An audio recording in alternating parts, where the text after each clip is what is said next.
Your office, sir, if I understand right, is not a political one.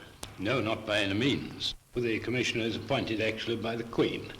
But if there is a change of government, the Commissioner doesn't change. He remains in office. It's not in any way a political appointment. We're not servants of the Crown or of the government. I should say it's very difficult to say whose servants we are, but we like to think that we're the servants of the law. Now, a matter that often comes up in conversations in America is the fact that the British police is not armed. What are your views on this subject, sir? Well, it is general throughout the whole country. The police don't normally on duty carry weapons, firearms, that's to say. Do you feel that they should? No, I don't feel that they should. I should very much deplore it if they did, and I'm sure the policemen themselves would very much deplore it. This doesn't endanger the life of the policeman? Well, there may be odd occasions where a policeman is handicapped if he's facing an armed criminal, but then armed criminals in this country are very rare. In fact, I think there's a feeling among the criminal classes in this country that they don't want to carry arms, and the few exceptions where criminals do carry arms, I think they themselves are unpopular with their fellow criminals. They don't want to start a sort of an arms race between the police and the criminal classes. I think that's most interesting and very unusual. Well, thank you very much, Sir John.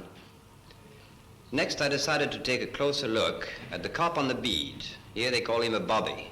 This is a nickname derived from Sir Robert Peel, who was Secretary for Home Affairs in the late 1820s when the Metropolitan Police Force was first created. I went to Soho, one of London's most colorful and cosmopolitan areas.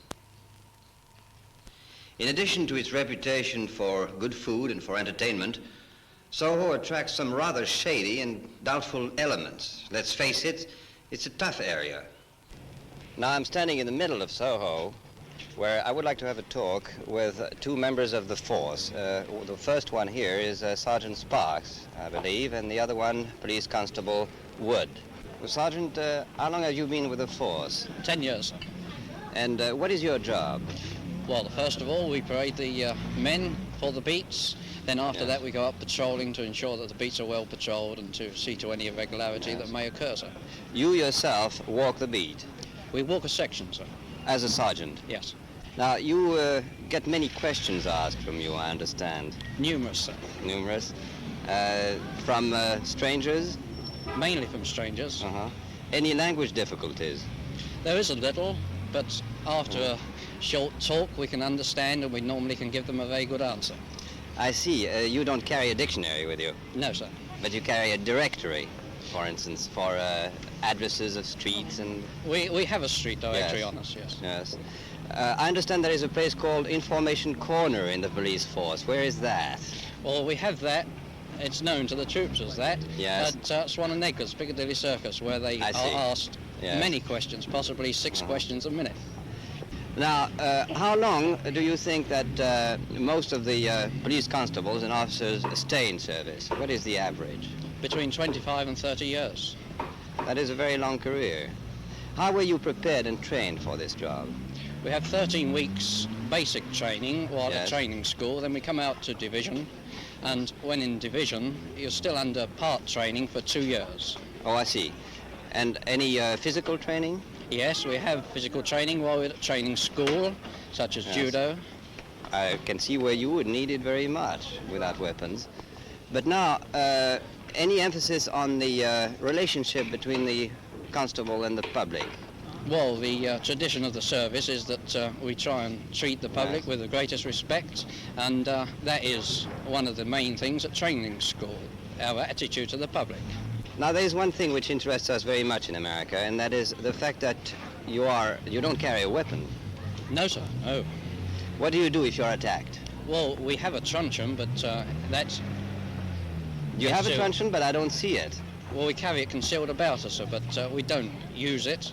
Very, very seldom, unless, of course, we're attacked and I see. We need it to defend ourselves. Well, could I see it? No, sir, I prefer not to show it to you, because if we do, we have to report the occurrence of drawing the truncheon. Oh, even to show it to me, you would have to report it? Oh, yes, yes. That's very interesting. Thank you very much, Sergeant. Now, Constable Wood here has actually been shot at, and I'm going to find out from him whether we can get a few facts about this incident. Now, what exactly happened? Well, I was on patrol duty in Mayfair, and I saw this car crash, and the 3 men jumped out of it, and I gave chase, and after a while I managed to see the gunman again. He had the gun in his hand, and of course I went to tackle him, and I tackled him, and he broke away from me and then fired at me. He fired at close range? Yes, about 3 or 4 foot away from me when he fired. Now, you were unarmed, and you were tackling a man with a gun. Would you have preferred to have a weapon at that point? No, I don't think so. No, definitely not. How do you explain that?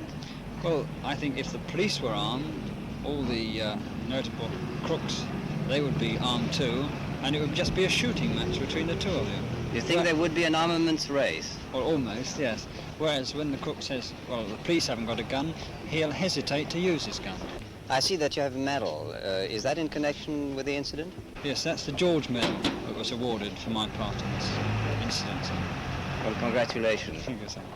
Now, Constable, you don't have to answer this if you don't want to. What do you think of visitors to Britain? Oh, I think they're wonderful. Well, I'm most grateful to both of you. Thank you very much. Now, in this edition of Transatlantic Teleview, we've been inquiring into the background to the popularity of the British police force. And from London, this is Fernand Faubert saying goodbye.